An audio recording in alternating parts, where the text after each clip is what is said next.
नागपूर अधिवेशनाच्या काळात उद्धव ठाकरेंनी देवेंद्र फडणवीसांची घेतलेली भेट, सामनातून फडणवीसांच्या गडचिरोली दौऱ्याची प्रशंसा, आदित्य ठाकरेंचं फडणवीसांना भेटणं, फडणवीसांनी एका कार्यक्रमात उद्धव ठाकरे मित्र आहेत हे पुन्हा बोलणं, हे सगळं इशारे कुणालाही सहज समजू शकतात.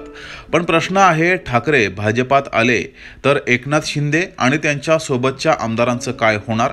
आणि मुळात ठाकरे हे भाजपासोबत जाणार का, समजून घेऊयात. एकनाथ शिंदे यांचे 58 आमदार आहेत तर उद्धव ठाकरे यांचे फक्त 20.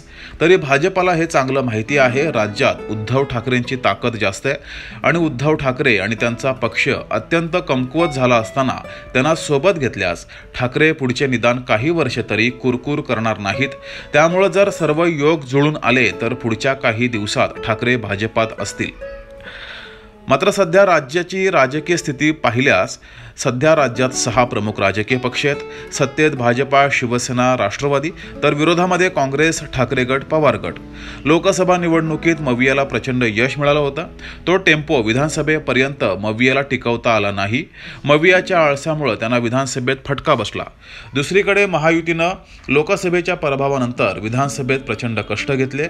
लाडकी बहीण योजना शासन आपल्या दारी, विविध योजना जनतेला दिल्या, म्हणून महायुतीला यश मिळालं. लोकसभेनंतर मवियानं मालवण किल्ल्यावर शिवपुतळा कोसळला तेव्हा राज्यभर रॅली काढून रान पेटवलं असतं. बदलापूर मुलींच्या अत्याचारानंतर राज्यभर सभा घेऊन वातावरण तापवलं असतं. मैदानामध्ये उतरून काम केलं असतं तर विधानसभेत चित्र वेगळं असतं. मवियाला फायदा झाला असता. असो, वळूया मूळ मुद्द्याकडे. भाजपा हा कधीही जवळचा विचार करत नाही तर दूरचा विचार करतो आणि दूरचा विचार करता भाजपाला एकनाथ शिंदेंपेक्षा उद्धव ठाकरे हे अधिक फायदेशीर वाटतायत.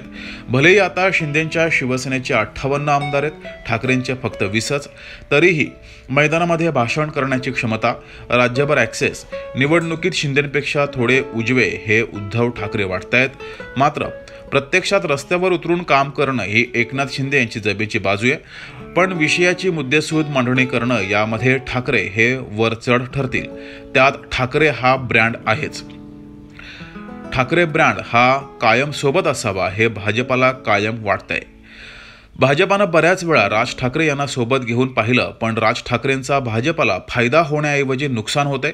या उलट ज्या वेळेस उद्धव ठाकरे सोबत होते त्या वेळेस भाजपाला फायदाच झालाय. त्यामुळं भाजपा ठाकरे यापुढे एकत्र दिसू शकतात. राजकारणाचा विचार करता राज्यात आणि देशात पुढचे 10 ते 15 वर्ष हिंदुत्व हा राजकारणाच्या केंद्रस्थानी राहणारा विषय आणि त्याचा भाजपाला फायदा होत राहणार आहे. हे राजकारणातील चाणक्य उद्धव ठाकरे यांना नक्की समजलंय. त्यामुळं महाविकास आघाडी पुढच्या काळात तुटू शकते अशीही शक्यता आहे. तसे संकेत आता दिसू लागलेत. त्यामुळं पुढच्या काळात ठाकरे हिंदुत्वाकडे पुन्हा वळणार हे ठरलेले आहे आणि पूर्ण ताकदीनं जाणार हे त्यांच्या गेल्या काही दिवसातील वागण्या बोलण्यावरून जाणवत आहे. आणि ठाकरे जेवढे हिंदुत्वाकडे वळतील तेवढे भाजपाला घातक आहे. उद्धव ठाकरेंची ताकद आणि कमकुवत दुवे भाजपाला माहिती आहेत. त्यामुळं आगामी काळात हिंदुत्व या विषयाकडे जर ठाकरे वळाले तर भाजपासाठी नवा स्पर्धक हा उभा राहणार आहे. तो भाजपाला कधी नको आहे. मवियाचा विचार करता मविया पुढच्या काळात तुटू शकते. शरद पवार आणि अजित पवार यांचे संकेत पाहता ते एकत्र येऊ शकतात. अजित पवार यांच्यावरील त्यांच्या नेत्यांवरील ईडीच्या फाईल नील झाल्यास ते कधीही शरद पवारांसोबत जाऊ शकतात असं राजकीय विश्लेषकांचं मत आहे. अर्थात जरी सोबत नाही गेले तरी एकमेकांना फायदा होईल असं राजकारण तरी करू शकतात असंही राजकीय विश्लेषक म्हणतायत आणि ते भाजपाला आगामी काळात घातक ठरू शकतं. तर दुसरीकडे एकनाथ शिंदे सोबत राहिले आणि ते कायम भाजपाच्या सोबत राहतील असं चित्र आहे. मात्र ठाकरे जर विरोधामध्ये गेले, ठाकरेंनी आक्रमक राजकारणाला सुरुवात केली, मवियातून बाहेर पडून आक्रमकपणे हिंदुत्वावर राजकारण करायला सुरुवात केली तर भाजपाची गोची होईल हे नक्की आहे. ठाकरे जेवढे राजकीय स्पेस आणि मत घेतील ते सगळे भाजपाचे असतील आणि त्यामुळं फायदा हा कुणाचाही होऊ शकतो, काँग्रेस, राष्ट्रवादी, पवार गट किंवा अन्य कुणाचाही. पण तोटा मात्र फक्त भाजपाचाच होणार हे ठरलेलं आहे आणि हे भाजपाला चांगलं माहिती आहे. त्यामुळं ठाकरेंनी संकेत दिल्यास भाजपा ठाकरेंना सोबत घेऊ शकते. पण मूळ मुद्दा आहे, ठाकरे भाजपात जाणार का? तर राजकारणात काहीही होऊ शकतं. या सूत्रानुसार ठाकरे भाजपात जाऊ शकतात, पण ठाकरे घाई करणार नाहीत. समोर पालिका निवडणुका आणि स्थानिक स्वराज्य संस्था निवडणुका आहेत। या निवडणुकांमध्ये ताकद लावून यश मिळवण्याचा ठाकरे प्रयत्न करतील आणि चांगलं यश मिळवून भाजपात जातील। असं का? तर बरोबरीची वागणूक मिळावी हा त्यामागचा उद्देश। आणि संपूर्ण ताकद लावूनही यश मिळालं नाही तर भाजपाशिवाय दुसरा पर्याय नसेल। ठाकरे भाजपासोबत गेल्यास एकनाथ शिंदेंचं काय होणार? तर शिंदेही भाजपासोबत राहतील, कारण शिंदे सत्तेतून बाहेर पडणार नाहीत। तसं केलं तर त्यांचाही पक्ष फुटेल।